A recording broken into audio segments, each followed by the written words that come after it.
Hello students, welcome to फीकेम academy. शुरू करते हैं आज की अपनी क्लास।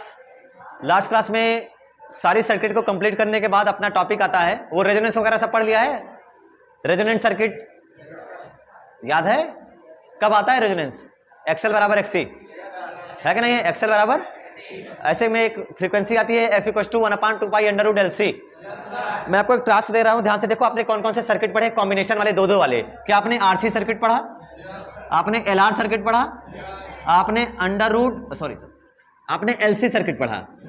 मैं आपको टास्क दे रहा हूं, आपको आरसी का डायमेंशनल फार्मूला लिखना है, आपको एलआर का डायमेंशनल फार्मूला लिखना है, और आपको एलसी का नहीं लिखना है, √LC का डायमेंशनल फार्मूला लिखना है। और फिर ये बताना है कि सबका डायमेंशनल फार्मूला क्या क्या आता है, और ये मुझे अगले लेक्चर में तुम लोग बताओगे, यानी कल। क्या क्या होमवर्क है? आरसी की डायमेंशनल फार्मूला, एलआर का डायमेंशनल फार्मूला और √LC का डायमेंशनल फार्मूला आप लोग मुझे बताओगे। क्या अगर आपको ध्यान हो तो क्या इसका डायमेंशनल फार्मूला मैंने डायरेक्ट बता दिया? कहां पढ़ा है ये √LC? कहां पढ़ा है? F equals to 1/2π√LC। Frequency का यूनिट क्या आता है? सेकंड या सेकंड इनवर्स?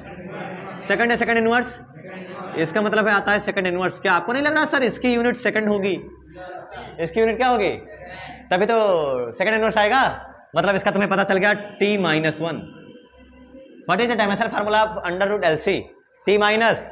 तुम्हें देखो ऐसा कुछ याद कराया गया था कभी ना कभी, ध्यान से हो, अगर तुम्हें ध्यान हो तो 1/√μ0ε0। तो डायमेंशनल फार्मूला LT-1। तुमसे अगर पूछ ले केवल √μ0ε0 की तो L-1T पलट जाएगा। तुम्हें √LC का पूछेगा तो क्या आएगा? T-1। एक काम तुम्हारा आसान कर दिया। अब दो का तुम्हें सोच के बताना है कि क्या आएगा। T आएगा? अच्छा इसका T आएगा। हाँ तो गलत बता दिया तुम लोगों ने, तो इसका T आएगा यार। इसका T होता है, इसका क्या होता है? T होता है। अरे यार यहाँ से सेकंड इनवर्स, वो सेकंड इनवर्स वाला वहां छप गया। इसका क्या आ सकता है तुम्हें ये दोनों बताना है, ठीक है? R का डायमेंशनल फार्मूला आता है ना, R बराबर V/I से निकाल देना। C का तुम्हें पता होगा, ठीक है? कैपेसिटेंस का फार्मूला वहां से। L का तुमने सीखा था अभी, इंडक्टर। और R का तुम्हें पता होगा, तो तुम्हें R एक कॉमन है जिसका तुम्हें आना चाहिए, L भी कॉमन है, C भी कॉमन है। तो तुम्हें तीनों डायमेंशनल फार्मूला याद भी रखना पड़ेगा और तुम्हें लिखने को भी आएगा। अब इन सर्किट में एक बात पढ़ाई जाती है तुमको पावर फैक्टर के नाम से, कि अगर सर्किट अगर चलेगा तो उसमें पावर क्या होता है, कितनी पावर कंज्यूम होगी। क्योंकि तुमने पढ़ा था, जब I पढ़ा था, R पढ़ा था, V पढ़ा था, उसके बाद तुमको पढ़ाया गया था P बराबर VI, V²/R, I²×R, ऐसा कुछ पढ़ाया गया था। आइए लेकर के चलते हैं अपने पास कोई LCR सर्किट या कोई भी सर्किट ले लेते हैं रैंडम। हमें नहीं पता कि C है कि L है या कुछ भी है। हम लोग जनरली ऐसे कोई सर्किट लेते हैं जिसके लिए हम लोग देखते हैं कि P क्या हो सकता है, V क्या हो सकता है। सबको पता है अपना V कितना होता है, जो V आप लगाते हो। लेट अस अज्यूम, हम मानते हैं टॉपिक का नाम है पावर फैक्टर। अल्टरनेटिंग करंट में पावर फैक्टर, शक्ति गुणांक, शक्ति गुणांक, ठीक है? कैसे डिफाइन करा जाता है पावर फैक्टर? तो पावर यानी शक्ति, शक्ति का फार्मूला, P का फार्मूला क्या होता है? P बराबर VI। तो तुम्हें V पता होना चाहिए और I पता होना चाहिए। शक्ति गुणांक फैक्टर है, जैसे कलांतर जैसा कुछ पढ़ा है, tan phi, शायद वैसा ही कुछ आएगा। तो लेट अस अज्यूम, हम मानते हैं कि बिहेव, हमने लगाया क्या है? V, और V की वैल्यू सबको आती है, V0 sin ωt, ये हमने लगाया, ठीक है? Applied by the applied alternating voltage, जो हमने लगाया। करंट भी चलेगी सर्किट में, चलेगी कुछ करंट चलेगी, I = I0 sin ω। लेकिन मुझे ये पता नहीं है कि करंट आगे है, पीछे है या सेम फेज में है, ये किसी को नहीं पता है ना। तो हम अपने तरफ से एक एडिशनल मान लेते हैं, +φ या -φ। हम अपने तरफ से मान लेते हैं कि हो सकता है करंट पीछे रही हो। अगर करंट को आगे रहना होगा तो फाई अपने आप आ जाएगा नेगेटिव, और नेगेटिव कर देगा पॉजिटिव, और बैलेंस हो जाएगा। आगे पढ़ोगे तो हम क्या मान लेते हैं? करंट हमारा 5 डिग्री पीछे है, 5 फेज, कुछ ना कुछ फेज डिफरेंस है, ये हमने माना। क्योंकि इसके बिना इसके आप पावर फैक्टर बता ही नहीं पाओगे, कुछ ना कुछ तो मानना ही पड़ेगा, है ना? पावर फैक्टर तभी आएगा, वो फैक्टर जिसका नाम है, क्योंकि P बराबर VI में कोई फैक्टर है या डायरेक्ट VI है?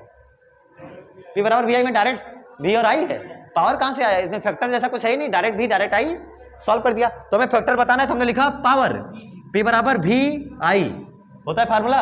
अब P बराबर क्या लिखोगे, V nought sine omega t into I nought sine omega T minus five, I V not I nought मिल गए, P बराबर वी आई जैसा मिलने लगा ना कुछ, P बराबर वी नॉट आई नॉट, क्या बचा sign omega t into sine omega T minus five.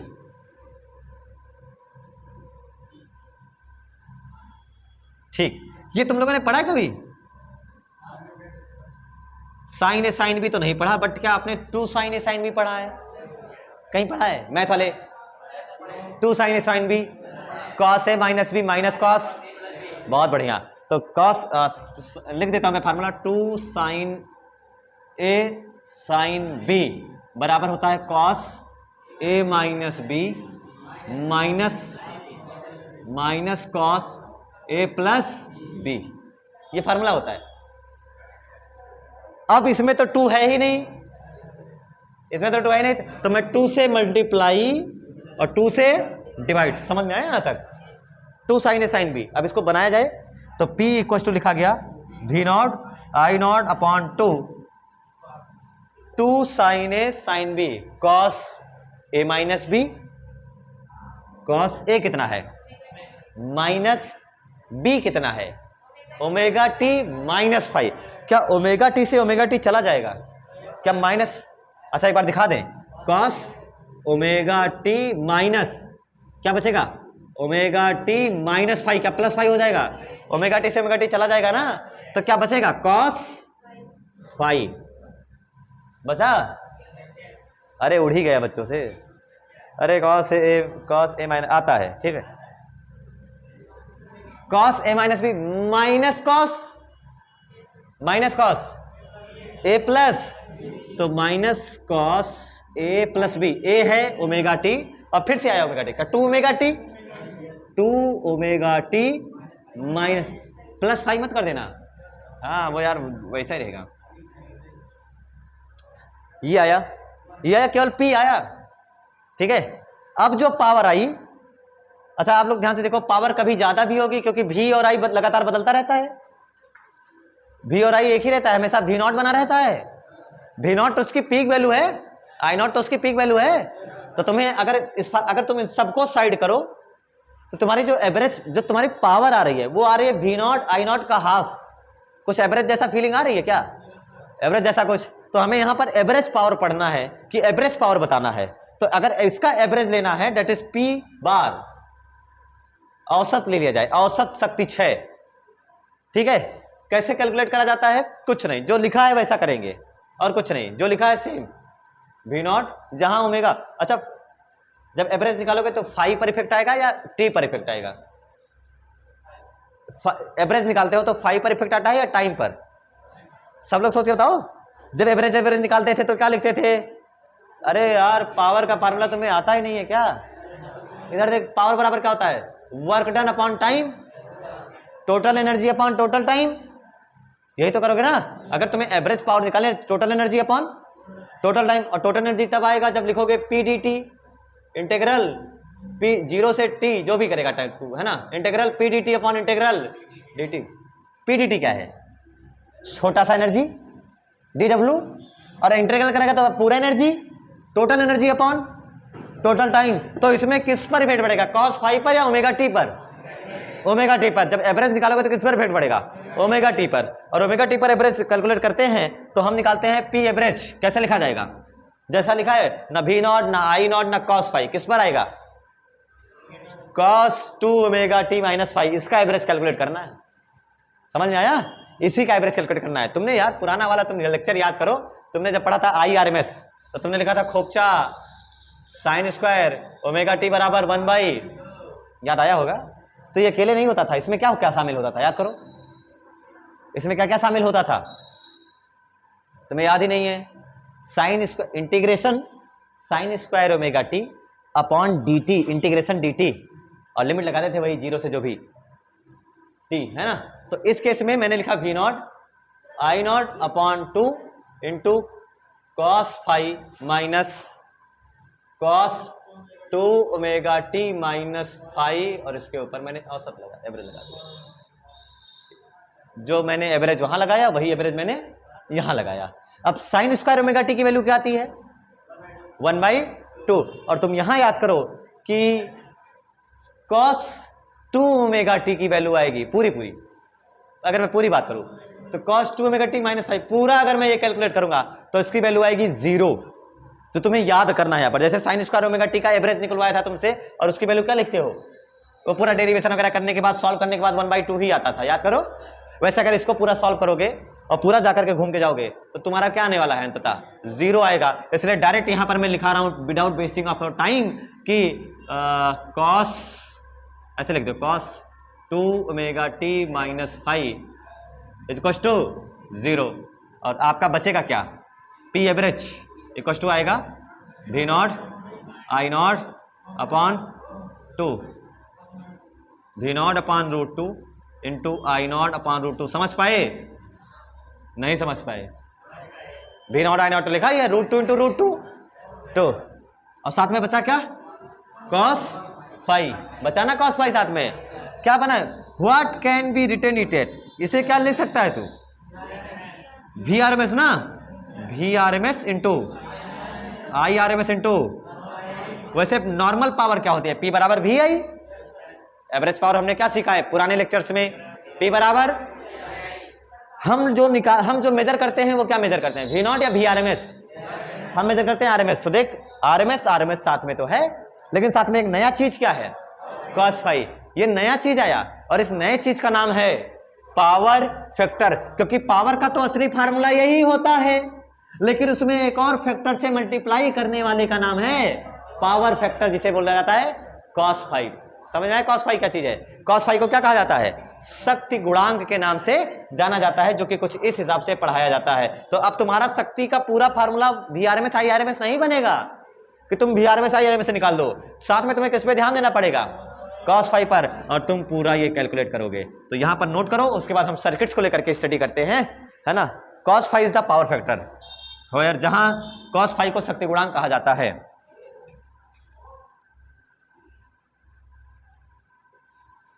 Note कर, फार्मूला नोट हो गया सबका? P average equal to VRMS IRMS into cos 5। अब तुम कोई भी सर्किट पढ़ लो, सबसे बाप ऑफ द सर्किट कौन है? LCR। सारी सर्किट का जननी कौन है? LCR। क्या जो सारे सर्किट को बना दे उसे LCR कहते हैं? सबसे बढ़िया सर्किट है LCR सर्किट। तुम्हें Z चाहिए तो भी वो देगा, तुम्हें केवल R चाहिए तो भी वो देगा। Z का फार्मूला याद है तुमको? √R² प्लस, याद है? Very good. अच्छा, तुम्हें डायग्राम भी शायद याद होगा। एक्सेल ऊपर होता है कि XC? ऊपर कौन होता है? एक्सेल। ये क्या, ये तुम्हारा R है, ये तुम्हारा एक्सेल, ये XC। मान ले L ज्यादा है, एक्सेल ज्यादा है, तो क्या ये मिलेगा? ये क्या मिलेगा? ये क्या मिलेगा? Excel minus XC। तुम्हें कुछ भी याद नहीं है जो बताता है कि हम रिवीजन नहीं करके मुंह उठा के ऐसे चले आते हैं। ये एंगल फाई, तो tan फाई पढ़ा था तुमने? tan फाई क्या पढ़ा था? परपेंडिकुलर अपान बेस। अरे परपेंडिकुलर अपान, यही तो पढ़ा था बेटा। तो ये तुम्हारा आएगा एक्सेल माइनस XC अपॉन, ये तुम्हारा फेज डिफरेंस आता है। कहीं कोई भी सर्किट पकड़ तो उससे यहां से सारी सर्किट डिराइव कर लेता है। कोई भी सर्किट हो, यहां से सारी सर्किट डिराइव हो जाती है। यहां से कोई भी सर्किट डिराइव करना हो तो डिराइव कर लेते हो। तो ऐसे में तुमने ये तो पढ़ा। अच्छा, ये क्या है? जेड। ये क्या यही जेड है तुम्हारा? अरे रिजल्टेंट जेड यही तो होगा। जैसे भी नेट होता है वैसे ये जेड होता है। जेड, ये तुम्हारा पूरा जेड, ये तुम्हारा क्या है पूरा? अरे नेट रेजिस्टेंस, इंपेडेंस, प्रतिबाधा जेड के नाम से जाना जाता है। अगर तू इस फार्मूले में cos 5 लगा, इस वाले में cos 5 लगाओ तो क्या नजर आता है तुमको? cos 5 बराबर cos थीटा बराबर आधार बटे कर्ण है कि नहीं है? Base upon hypotenuse. बेस कितना है? cos फाई बेस क्या r है और क्या हाइपोटेन्यूज z है, तो cos फाई इक्वल टू क्या लिखा गया, r by z, r by z। तो तुम्हारे पास पावर फैक्टर cos फाई की वैल्यू क्या आती है, r बाई z। तो पावर फैक्टर की डेफिनेशन क्या बन जाएगी यहां से, किसी सर्किट में लगा रेजिस्टेंस और उसकी टोटल इंपेडेंस के रेशियो को क्या कहते हैं, पावर फैक्टर। कोई एलसीआर सर्किट या कोई भी सर्किट हो, उस सर्किट में लगा प्रतिरोध रेजिस्टेंस और उसकी कुल प्रतिबाधा कुल इंपेडेंस के अनुपात को कहा जाता है पावर फैक्टर, शक्ति गुणांक के नाम से जाना जाता है।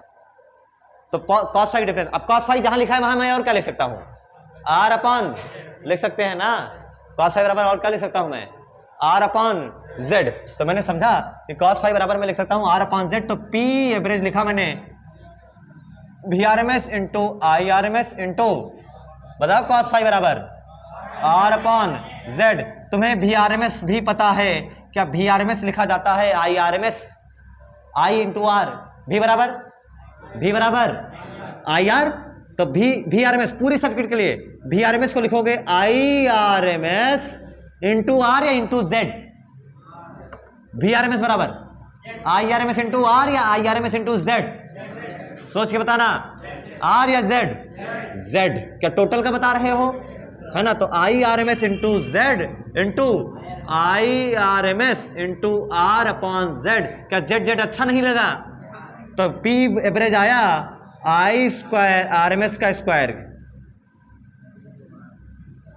Into R। क्या हमने ये फार्मूला पहले भी पढ़ा था, P बराबर I स्क्वायर R, याद आया तुम्हें, याद नहीं है पिछला, क्या P बराबर I स्क्वायर R भी पढ़ा था, क्या P बराबर VI भी पढ़ा था, है ना। बट इसमें cos फाई नजर नहीं आ रहा, cos फाई हटवा ले गए, किसके वजह से, रिप्लेस करके R बाई Z से। तो cos phi can be replaced by the formula of R by Z, resistance upon total resistance. एक रेजिस्टेंस R वाला कांटा बटे टोटल, समझ में आया ना, घात भी नहीं है, रेजिस्टेंस बटे रेजिस्टेंस प्रतिरोध बटे बाधा। उस तरीके से तुमने ये नया फार्मूला सीखा।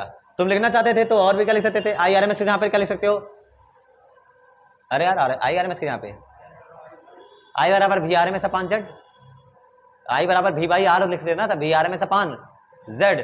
तो क्या लिखोगे, VRMS का स्क्वायर अपॉन Z का स्क्वायर इंटू R, कर सकते हो तुम, फार्मूला बना सकते हो अपने हिसाब से। तो तुम्हें ये फार्मूला कौन सा, ऊपर वाला फार्मूला तुम्हें हरदम याद रखना है, हर हाल में याद रखना है, और ये फार्मूला तुमने शॉर्टकट में बना लिया है cos फाई रिप्लेस करके। असली फार्मूला cos फाई का नाम शक्ति गुणांक है, जो किसके बराबर लिखा जाता है, R अपॉन Z के बराबर लिखा जाता है, और इसे परिपथ का शक्ति गुणांक कहते हैं। यानी अब सब कुछ इस पे डिपेंड करेगा, यही है शक्ति गुणांक, cos फाई ही परिपथ का शक्ति गुणांक के नाम से जाना जाता है ना। और उसका फार्मूला क्या लिखा गया, शक्ति, जैसे कलांतर का सूत्र होता है tan phi XL minus XC upon R, वैसे इसका फार्मूला होता है cos फाई बराबर R अपॉन Z, किसी भी सर्किट के लिए हो सकता है। अब आओ पढ़ते हैं शक्ति गुणांक की वैल्यू क्या क्या हो सकती है अलग अलग, क्योंकि tan फाई ऑलरेडी सबने पढ़ रखा है, याद है tan फाई, सबने tan फाई पढ़ रखा है। cos फाई पढ़ते हैं अलग अलग सर्किट्स के लिए।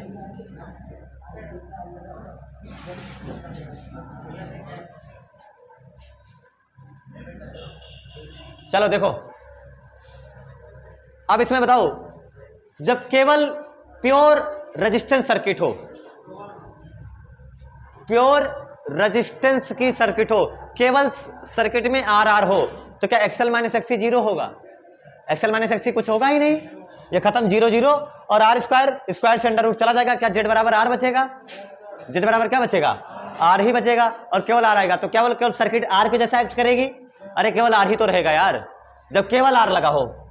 पहला case 1 for pure R circuit, pure R circuit की खास बात क्या है, क्या V और I सेम फेज में होते हैं, अलग अलग, V और I थीटा, फाई कितना आता है, फाई क्या 0 आता है, क्या प्योर R सर्किट में क्या फाई कलांतर 0 होता है, अरे जैसे भी जाता है ना I ऊपर होता है ना I नीचे होता है, क्या उस सामने ही I होता है, दोनों का ग्राफ क्या ऐसे बना था, याद है तुझको, तो क्या फाई 0 होता है, क्या फाई 0 होगा तो क्या cos 0 आएगा, cos 0 की वैल्यू 1 आएगी, क्या cos 0 की वैल्यू मतलब क्या cos 0 मैक्सिमम आएगा, कॉस जीरो मैक्सिमम का मतलब क्या, शक्ति मैक्सिमम आ रही है। तो सबसे ज्यादा शक्ति कहां खर्चा होती है, सबसे ज्यादा शक्ति खर्चा होती है जब क्या केवल अकेले आर लगा हो, केवल अकेले क्या लगा हो, आर इज द राक्षस जो शक्ति खाता है, आर, इसीलिए उसका नाम आर से रखा बेटा, रेजिस्टेंस, रावण।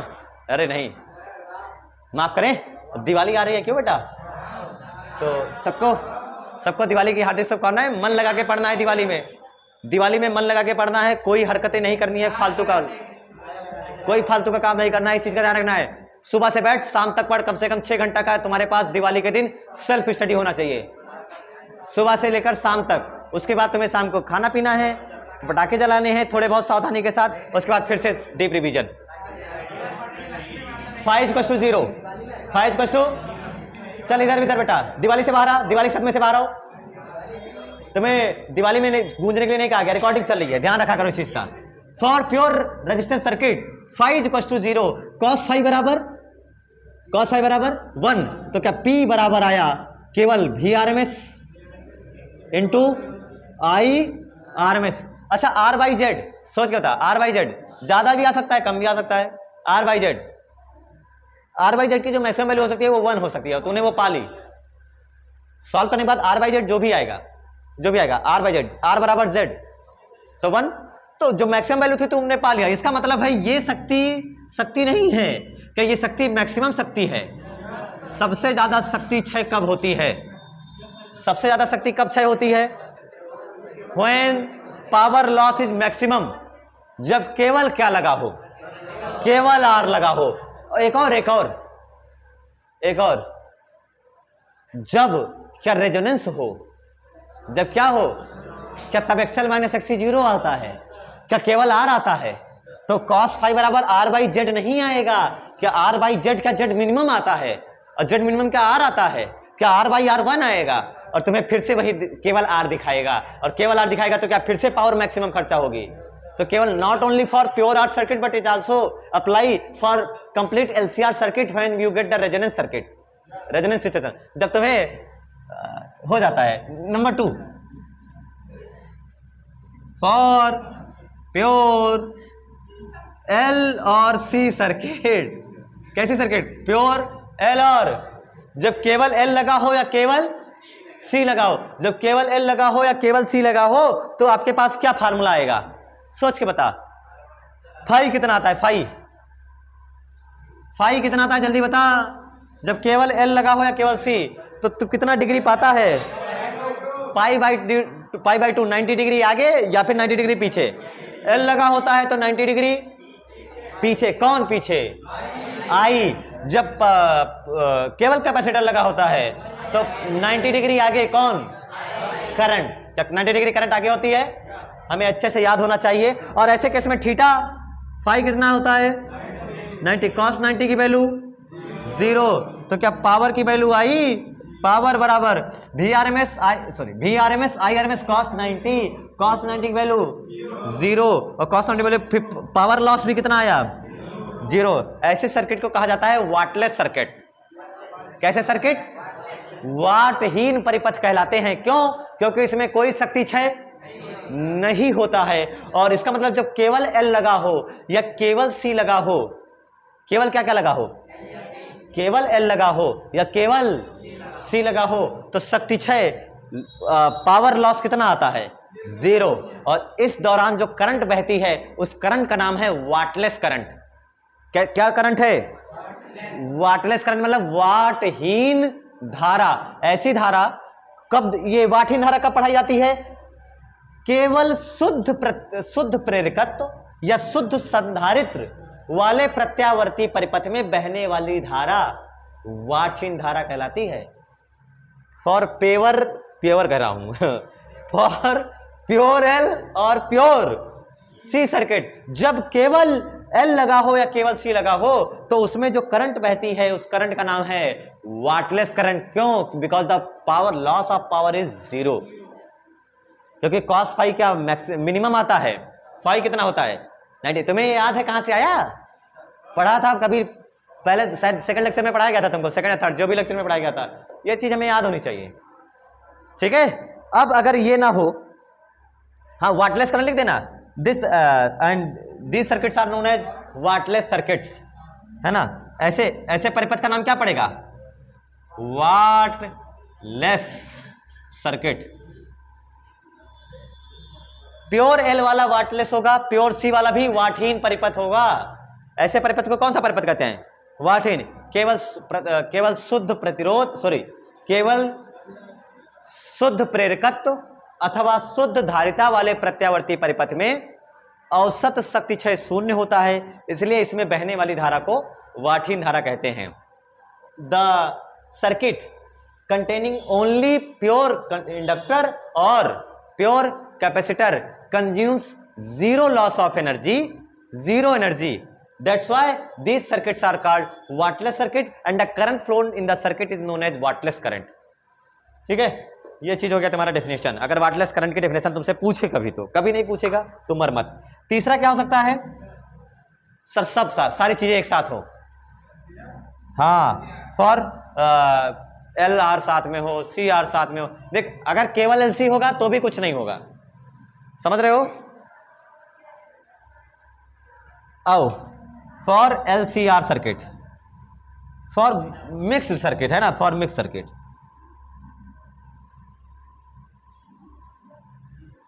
मिक्स्ड सर्किट, मिश्रित परिपथ के लिए क्या लिखोगे? P is to V R M S I R M S into cos. Cos phi नहीं लिखोगे क्या? कॉस फाई की जगह पर लिखा जाएगा, कॉस फाई की जगह पर लिखा जाएगा कॉस फाई।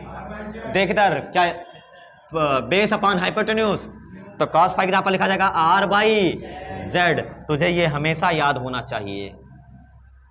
बाकी सब में वाट वाट वाट, इसमें वाट की जरूरत ही नहीं पड़ी, इसमें भी वाट। ये मैक्सिमम आता है, ये कम आता है, हमेशा सबसे ज्यादा यही होगा, इससे ज्यादा कभी नहीं हो सकता। सारे टॉपिक अच्छे से याद हो गया, पावर समझ में आ चुका पूरा, जीरो से लेकर एकदम खत्म तक। जीरो से लेकर एकदम खत्म तक तुम्हें समझ में आना चाहिए कि पावर में हमने क्या क्या पढ़ा। VI, लेकिन वो नॉर्मल VI जैसा नहीं होता है, एवरेज पावर होती है। कभी पावर बहुत ज्यादा, कभी पावर बहुत कम, तो हमें एवरेज बताना होता है। एवरेज बताने के लिए क्या, average cos 2 omega T minus five की वैल्यू क्या 0 लिखी जाती है, और क्या average sign square omega T की वैल्यू क्या 1 लिखी जाती, 1 या 1/2, 1 या 1/2, साइन स्क्वायर ओमेगा टी 1/2 लिखी जाती है। शॉर्टकट में हमें यही याद रखना है। और उसके बाद हमारा फार्मूला है P बराबर P बार इक्वल टू आया VRMS IRMS cos। अरे देख फार्मूला तेरे सामने लिखा है। और अगर केवल रेजिस्टेंस लगा हो तो क्या V और I सेम फेज में, फाई 0 होता है, इसके लिए cos फाई बराबर 1, और cos फाई बराबर 1 तो तुम्हारे पास लिखा, जहां cos फाई था वहां 1 कर दिया, सीधे तुम्हारे पास ये लिखा। जब केवल L लगा हो या केवल C लगा हो तो फाई कितना आया 90 डिग्री, फाई कितना आया 90 डिग्री, या तो आगे होता है या तो 90 डिग्री पीछे होता है। और cos 90 की वैल्यू क्या होती है, cos 90 की वैल्यू 0, पावर बता दिया 0, शक्ति भी 0। और ऐसे सर्किट का नाम पढ़ा, और इसमें बहने वाली धारा का नाम है वाटहीन धारा, वाटलेस करंट। कभी कभी तुमने पढ़ा होगा, ये नहीं पढ़ा? एक सेकंड, क्या ये पॉसिबल है? शक्ति क्षय हो ही ना, असंभव।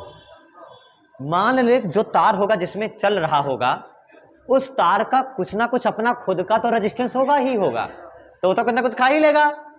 It is impossible, ideal situations होती हैं।